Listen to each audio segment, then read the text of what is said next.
বর্ধমানে রাজ্যের মুখ্য নির্বাচনী আধিকারিকের জেলা পরিদর্শন ও নির্বাচনী প্রস্তুতির বৈঠকের কয়েক ঘন্টার মধ্যেই অ্যাকশন মোডে পুলিশ।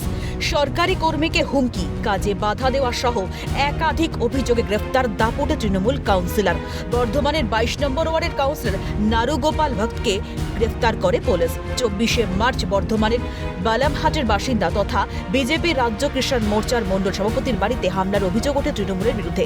অভিযোগ, তৃণমূল কাউন্সিলরের মদতেই হামলা হয়। এরপরই পরিস্থিতি নিয়ন্ত্রণে আনতে ঘটনাস্থলে পৌঁছয় পুলিশ। তখনই পুলিশের সঙ্গে বচসায় জড়ান অভিযুক্ত তৃণমূল কাউন্সিলর। এমনকি এলাকায় পুলিশকে ঢুকতে তার অনুমতি নিতে হবে বলে হুঁশিয়ারি দিতে দেখা যায় কাউন্সিলরকে।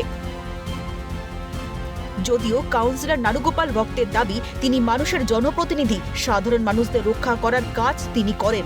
সাধারণ মানুষের জন্য কাজ করার জন্য তাকে গ্রেফতার করা হয়েছে। মানুষের জনপ্রতিনিধি আমি, মানুষকে ভালো রাখার দায়িত্ব আমার। যে কাজটা করেছি মানুষের জন্য করেছি। কি কাজ করেছেন? মানুষকে রক্ষা করার।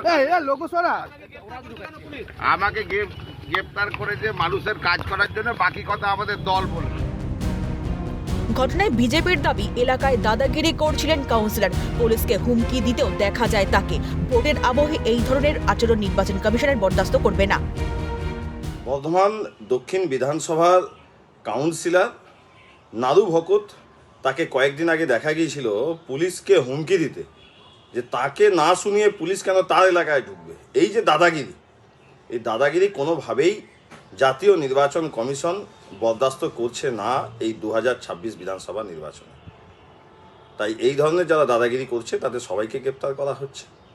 তৃণমূল কংগ্রেসের কাউন্সিলর নারু ভকতও গ্রেপ্তার হয়েছে। এ প্রসঙ্গে তৃণমূল নেতা বাগমুল ইসলাম বলেন, ভিত্তিহীন অভিযোগে গ্রেফতার করা হয়েছে। বিজেপি নিজের পরাজয় বুঝতে পেরে সমস্ত কাজ করছে।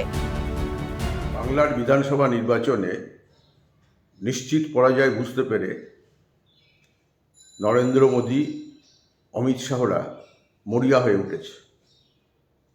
তাদের হাতে থাকা সমস্ত এজেন্সিকে ব্যবহার করে বাংলার মানুষকে ভীত সন্ত্রস্ত করে তুলতে চাইছে। নির্বাচন কমিশনকে ব্যবহার করে এই নির্বাচনে তারা ফায়দা তুলতে চাইছে। নির্বাচন কমিশন কার্যত তাদের ভোট ম্যানেজার হিসেবে কাজ করতে শুরু করেছে।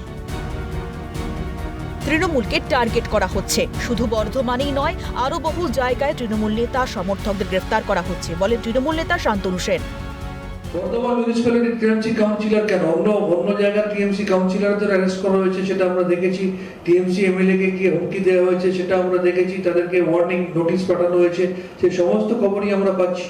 বেছে বেছে বেছে বেছে তৃণমূল কংগ্রেসের জনপ্রতিনিধি, তৃণমূল কংগ্রেসের যারা বুথে নির্বাচন পরিচালনা করে, তৃণমূল কংগ্রেসের যারা স্থানীয় লেভেলে নেতৃত্ব রয়েছে, তাদের প্রত্যেককে টার্গেট করা হচ্ছে বলে আমরা খবর পাচ্ছি। কিন্তু আমি আবার বলছি, আমাদের দল কিন্তু ছেড়ে কথা বলবে না। বঙ্গে দোরগোড়ায় দ্বিতীয় দফার নির্বাচন। তার আগে এই ঘটনায় চাঞ্চল্য ছড়িয়েছে এলাকায়। রাজেশ খানের রিপোর্ট, ক্যালকাটা নিউজ।